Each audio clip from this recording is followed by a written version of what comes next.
There's a moment when you're sitting on your couch late at night, phone in hand, staring at a message you haven't sent yet. You've typed it, erased it, rewritten it again. Your chest feels tight. Your mind is busy, but your body is heavy. You keep thinking, what's the point? They probably won't understand. And at the same time, a quieter voice whispers, but I wish somebody did. The TV glows in the background, making the room look a bit colder. From the outside, it's just a normal evening. On the inside, you're wrestling with something invisible. The belief that your feelings don't really matter, that your needs are too much, or that life is supposed to feel like this. It doesn't look like a crisis, but it's there every time you decide not to say what bothers you. It's there when you tell yourself, this is just how I am, even though you feel small, unseen, or stuck. This is how beliefs shape reality, not with magic, but through tiny daily choices about what you're allowed to feel, ask for, and hope for. Not in some abstract way, but in how you answer messages, how you walk into a room, how you talk to yourself when no one is listening. Someone grows up thinking they always have to prove their worth, so they walk into every meeting already feeling behind. Someone believes they're bad at relationships, so they notice every sign of rejection and barely register signs of care. Someone carries the belief that life is always hard, so ease feels suspicious and good things feel like accidents. On the outside, they're working, joking, posting stories. On the inside, their beliefs quietly filter every moment long before they consciously choose anything. Over time, a pattern forms. It shows up when you love someone, when you work, at a family table, and when you lie awake staring at the ceiling. How beliefs show up in romantic relationships, it might look like this. You start seeing someone, and at first everything feels light. You're open, playful, you laugh easily. But in the background, there's a belief. People always leave, or I'm never enough for long. So when they reply slower one day, your chest tightens. You don't think, they're probably busy. You think, here we go again. You become a little more distant or a little more controlling, without calling it that. On the outside, you say, it's fine, you're busy, I get it. Inside, you're already preparing for the ending your belief expects. At work, you might walk into a meeting with the belief, I'm not as smart as everyone else here. No one hears that thought, but your body does. Your shoulders tense, your voice shrinks. You have an idea, but you hold it back. It's obvious anyway. They'll think it's dumb. After the meeting, you tell yourself, see, I never contribute enough, without noticing that the belief kept you quiet in the first place. In family, maybe you grew up with ideas like, we don't talk about feelings, or you're selfish if you put yourself first. Now you sit at the table smiling, helping, passing dishes, listening. You joke and keep it light. But when you think about saying, actually, I'm not okay, something inside shuts the door. You feel a lump in your throat. You say, it's all good, and change the subject, because your belief says your role is to keep the peace, not to be honest. And when you're alone, your beliefs speak the loudest. You replay conversations and decide what everyone must be thinking about you. You turn small mistakes into big stories. Of course I messed that up. I always do. You imagine future situations and cast yourself as the one who fails or is rejected. From the outside, your life might look fine. Inside, your beliefs narrate who you're allowed to be. Where beliefs begin, these patterns rarely start in adulthood. They begin quietly when someone is small and trying to make sense of a confusing world. A girl learns that when she cries, adults say, stop being dramatic, or you're too sensitive. She doesn't know they're stressed or overwhelmed. She only sees the pattern. Feeling plus expression equals shame or rejection. So she starts swallowing tears before they reach her eyes. She begins to believe, my feelings are a problem. Or, if I show how I really feel, I'll push people away. Years later, she's the friend who listens to everyone, but never shares her own pain. And she wonders why she feels so empty.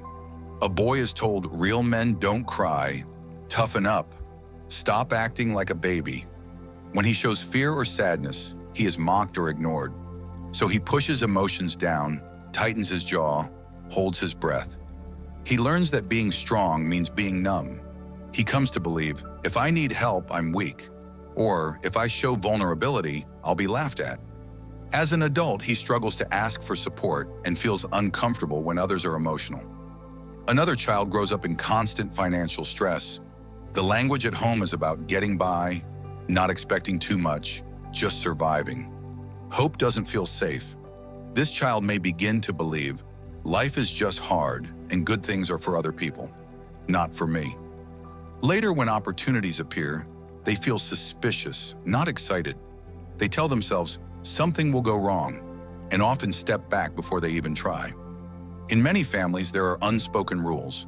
We don't talk about that. We always put family first. We don't air our dirty laundry. We never say no to elders. Nobody explains them directly, but children learn fast. They watch faces, tones, who gets praised and who gets punished. Beliefs form as shortcuts to safety. If I follow these rules, I belong. If I don't, I'm bad. Psychology calls these patterns core beliefs or schemas, but in simple words, they are invisible glasses that color how you see yourself, others, and the world. You don't consciously choose them every morning. They live underneath your thoughts, silently shaping what feels possible, what feels dangerous, and what you think you deserve. That's why two people can go through the same event and tell completely different stories about it. The event is one thing. The belief about what it means is another. Old beliefs in adult life. Those early beliefs don't stay in childhood. They travel with you into every room. In the workplace, imagine a tense meeting. One person holds the belief, if people are upset, it must be my fault. A colleague raises their voice about a delay, and their heart starts pounding. They feel guilty even if they didn't cause the delay. They over-apologize, take on more work to make up for it, and leave drained and resentful. Another person in the same room believes, conflict means I'm being attacked. They respond with defensiveness and blame. From the outside, it's just a disagreement. Inside, both are reliving old stories about danger and blame. In romantic relationships, beliefs can turn small moments into emotional storms. If you carry, I'm always too much, then when your partner is tired or distant, you don't think they had a long day. You think, I'm exhausting them. Or I said too much again. You shut down, over-adapt, or stop sharing what's real. The relationship slowly loses depth, not because there was no connection, but because the belief made you hide the parts that needed to be seen. In family, old beliefs can be the loudest. Maybe you believe, my job is to fix everything, because as a child, you were the peacemaker. Now, when relatives argue, you rush in to calm everyone down. You feel tired, but also obligated. If you try to step back, guilt screams, you're abandoning them. The belief keeps you in a role that once kept you safe, but now blocks your own life. In friendships, beliefs shape who you let close and how. If you believe, people only like me when I'm useful, you turn into the helper, always available, always supportive. You show up for others, but when you need something, you go silent. You tell yourself, I don't want to bother them, while deeper down lives the fear, if I need something, they'll leave. Over time, you feel used, unseen, and oddly lonely, even while surrounded by people.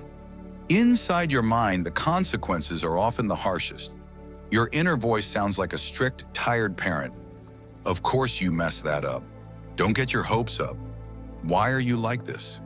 When something good happens, your belief whispers, this won't last, or you don't deserve this. When something painful happens, it says, see, this always happens to you. Sometimes the signs are obvious. Outbursts, shutdowns, avoidance, ghosting, quitting suddenly. Sometimes they're subtle. Constant tension, background anxiety, guilt for resting, the sense that you're performing a role instead of being yourself.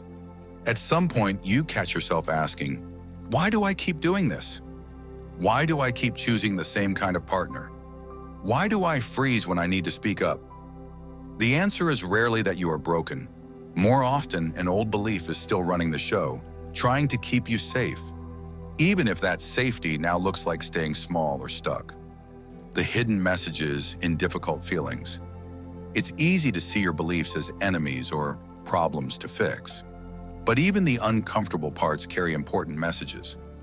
If you often feel anger when someone dismisses you, that anger can signal that your belief has been, "My needs don't matter," and for a long time. The anger isn't just something to get rid of.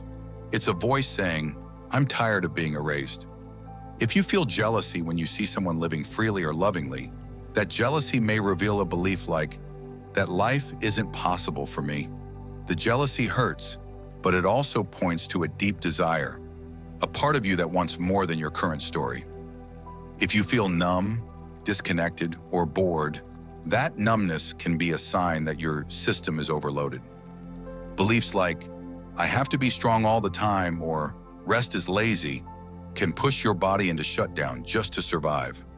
Numbness isn't failure. It's a signal that something needs to change. Instead of treating yourself like a broken project, you can treat your beliefs as information. They show where you were hurt, what you had to do to stay safe, what you learned about love, worth, and possibility. The work is not to delete every difficult emotion or instantly erase every limiting belief. The work is to integrate, to notice them, understand where they came from, and slowly offer your nervous system new experiences that challenge them. Everyone has some version of this. No one lives with perfect beliefs. Even the most confident person you know has days when an old story pulls them back. So if you see unhelpful beliefs shaping your reality, it doesn't mean you're behind. It means you're human. And you now have a chance to relate to these beliefs more consciously. Gentle practices for change. Here are some simple ways to begin working with your beliefs in daily life. Not with pressure, but with gentle curiosity. 1. Notice your patterns in real time. For 1 week, choose an area of life, relationships, work, or family. Each time you feel a strong reaction, pause briefly and ask, what am I telling myself this means about me, about them, about the world? You're not trying to fix anything yet. You're just turning on the light. 2. Write what you're really believing. Pick a situation that triggered you and write it down. Then complete, I feel this because. This means that this means that this means that the world is. Let it be raw, irrational, childish. You're giving your inner story a voice. When you see it on paper, you can ask, is this my adult self talking or a younger part of me? 3. One small boundary. Choose one low-risk moment and say a small no where you'd usually say yes automatically. Keep it short without over-explaining. You might feel guilty or scared afterwards. That's your old belief expecting punishment, not proof you did something wrong. 4. Sit with yourself in silence. A few minutes without distractions can reveal what's really living inside you. Sit quietly for 2 to 10 minutes and gently ask, what am I believing about myself today? You don't have to fix what comes up, just acknowledge it. 5. Say one thing more honestly. Next time someone you trust asks, how are you? Add just one honest detail beyond, I'm fine. It might feel vulnerable, but it gives you a new experience of being seen. 6. The weekly no. Once a week, say a kind, clear no to something you don't genuinely want. Over time, this shows your system that connection doesn't have to depend on constant self-abandonment. 7. Talk to the younger part. Imagine your younger self in a hard moment. Let your present-day self sit beside them and say, I know what you're believing about yourself, and I know why. You didn't deserve that. I'm here now. It may feel strange at first, but this is how you start offering yourself the understanding you needed back then. When the beliefs start to shift as you practice, life doesn't become perfect, but something subtle changes. You notice a bit more space between what happens and how you respond. You catch yourself thinking, they haven't replied yet, and instead of automatically choosing the cruelest interpretation, you pause. That pause is proof of growth. An old belief still whispers, don't speak up, but another part of you answers, I'm allowed to take up space. Some relationships deepen as your honesty invites honesty.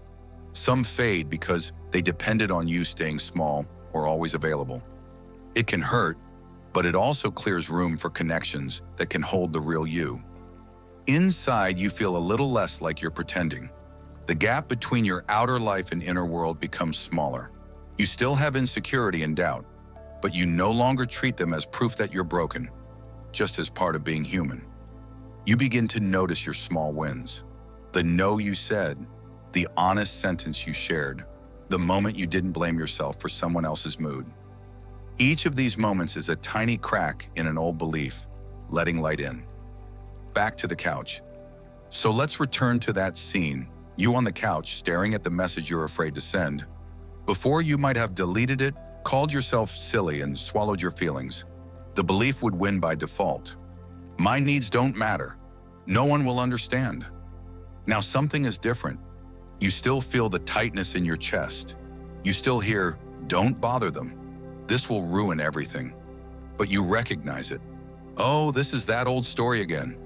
The one that says I'm too much.